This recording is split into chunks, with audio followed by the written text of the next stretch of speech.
Hey guys, it's Shed again.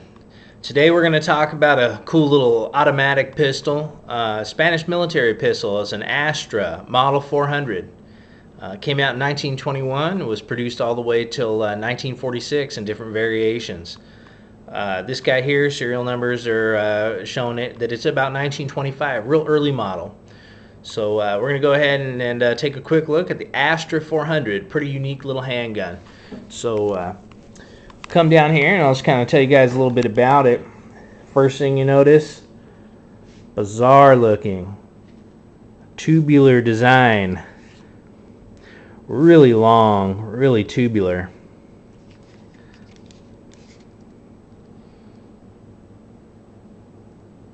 This guy's chambered in a 9mm Largo. Also will take 38 auto. It says 9mm and 38 on the barrel. Most of the guys I've talked to said just go ahead and stick with my 9 Largo, so it's going to be best for this old gun. I got it from a private collector, and the bluing was pretty poor on it, and so the fella had actually went ahead and like took the bluing down and then applied kind of like a passive cold blue, giving it this really cool kind of a gray oxidized tone. It's all even, you know, all over the whole gun. It's a really neat look. It's all in all, it's really clean. These wood checker grips, I'm not sure if they're original, but I mean she's pretty weighty. I mean it weighs a lot, a whole lot. Not sure the exact weight. It's got the grip safety here.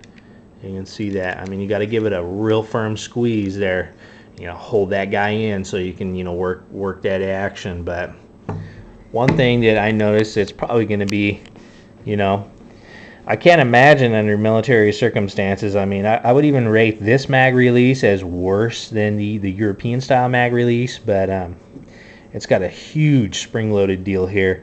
And it takes a great deal of force to wheel that back. You can see that armature. When you do, the mag will just fall out. If you continue to hold it back and tip the gun up, the mag will just drop onto the ground. Pretty cool.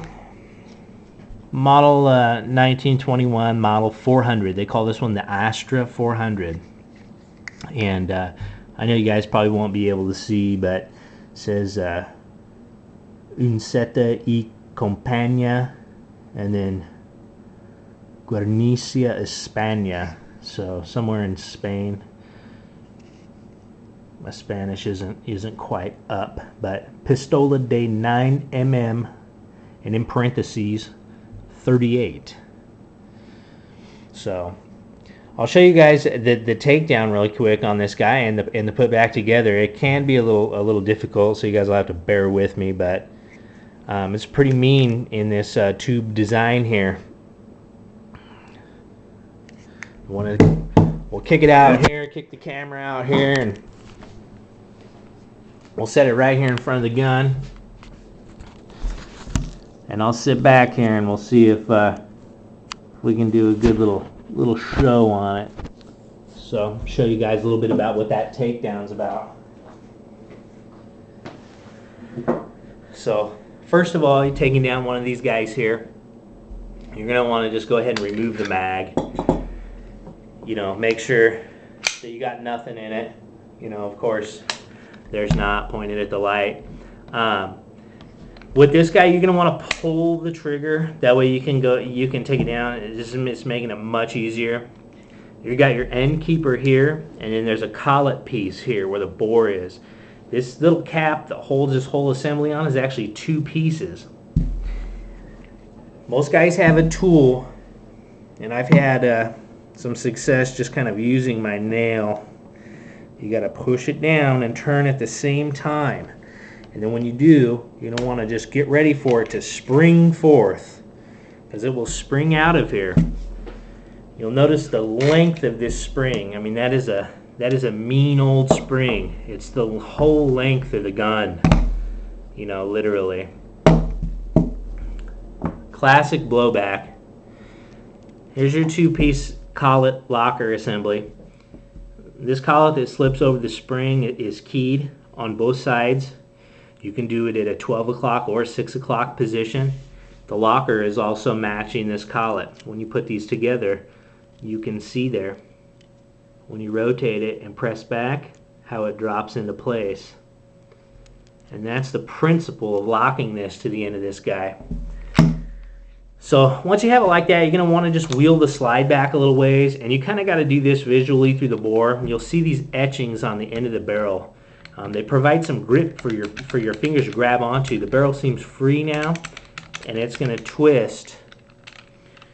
And we want to twist it clockwise in here. But you got to have it right in the right spot, because you're trying to work these little ribs. Little set of ribs in here that this thing lines up on. And it can kind of be a pain. You got to get it right where you want it. So you get it right in the right spot. You might have to jog your slide back and forth while you're kind of turning this guy clockwise till you can get it to hit one of those ribs and then key over. You're going to slide the whole assembly forward here. And what you're left here, is with is your handle and frame piece here. And this is your hammer on the inside here. It's just spring-loaded hammer with your action assembly. These are the little ribs I was telling you about. That's what that barrel is locking into. That's what you're going after. So your barrel, you can see, has these same ribs here on the bottom. You can just pull that bad boy out. I don't know if you can see down there at all, but it's got some pretty good riflings in it. It's not pitted out or anything. Might be just a tad bit dark, but yet I haven't shot it yet, and I don't think it's been shot in quite a while. You got these same ribs up here. That's what locks that collet into place on the end. Here's your whole slide piece here with your firing pin assembly. Just this piece alone weighs, damn near as much as some handguns. You got your nice little Astra sunburst marking here. This guy's definitely been around the block. As far as use and stuff, it's almost kind of like an old coin. How the edges start to smooth and whatnot. You can see on the engravings on the gun here for the markings and stuff how they're kind of smoothing out, but everything's still real legible and real clear, and the markings are nice. So that's it. You got, barring a guy wants to go ahead and pull the pins and springs out here, there's 2 screws in your grips or whatnot. If you just want to break it down to do a bore cleaning, it's really simple. You just have these few pieces here, and then your 2-piece collet. And what you want to do to put this guy back together is just in reverse. I mean, it can be just as irritating in reverse because of the fact of trying to line these little ribs up right here. But you're going to put your ribs up, and then you're just going to feed it into your slide piece here. Move the collet out. But you're going to want to get it in here just right. It's better if you have your markings, your 9mm and your little stampings facing down into the gun. When you put this back on, it seems to be easier to turn and lock it into place. And then everything's like a track and rail here. You just slip your action back together.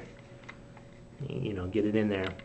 You can kind of feed this back, and as you feed this slide back, because the barrel is now locked into the slide, you're going to line it up with the ribs on the inside there. When you do, you get it right where you want it. You give it a twist lock, and then that thing comes down into place. The beveled end of the battery at the end of the bore here lines up with the feed glide from the frame coming up, so your tips of your bullets can feed up and jump up into the barrel there. It appears to be floating, but it is locked back and forth. You're not going to get it to go anywhere. You can slide this guy forward now. Feed your spring over the end of the barrel. You can see how much that you're going to have to press down. This is where you want to have your collet piece lined up. We'll take a look at that. I'm going to take this guy right here. You're going to line it up like this. And we're going to have to get old Sad Eyes out of the way here. Come on, Sad Eyes. She likes doing gun reviews too. So I have to set sad eyes down for a minute. Make sure that your locker piece here is lined up. And there's the tab at the 12 o'clock and a tab at the 6 o'clock position down here. You can either do it at 12 or 6. You just want to go ahead and slip this over. You see how much you're going to have to fight that. Just want to hold this guy pretty firm, kind of grab the whole get up in your hand like this and bring it down over the barrel uniformly. Once you get it to where you want it, you're going to give it a click. And when you click it, I rotate it to the 6 o'clock position. The locking piece lined up with the collet, and then it allowed the spring there to be seated firmly against, and this collet will actually spring forward and self-lock against the spring tension from the spring itself. You can see you can give this a little bit of a turn either way, but nothing's going to happen because the sleeve here is actually what is providing the locking function for this against the ribs inside the bore. All in all, pretty cool. Throw your magazine in it. Check it for functionality.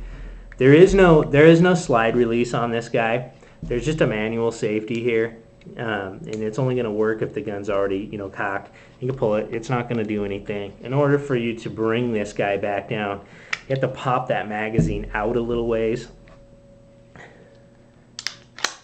Let it back forward. There you go. That is your Astra. Let's go ahead and pop it off there so we can take it apart next time and clean it out.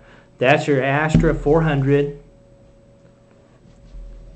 1921 inception date. This guy here is 1925. Pretty neat little gun. If you guys have any other reviews on any other oddball guns, I got several. I just kind of late to getting around videos on them, but there we go. Astra 400. Feel the tube. I just trip out looking at it every time. It's just the most wild looking little gun. Tube design. If you guys know of any other tubular design auto pistols, let me know. I was just didn't know of any with this weird tubular design aside from the Astra 400 and 600, and maybe the Gampagiro and an early Baird, some of the Baird autos. But yeah, let me know. Give me a heads up if you guys know of any. But that's a little rundown on the Astra 400, guys. Thanks for watching.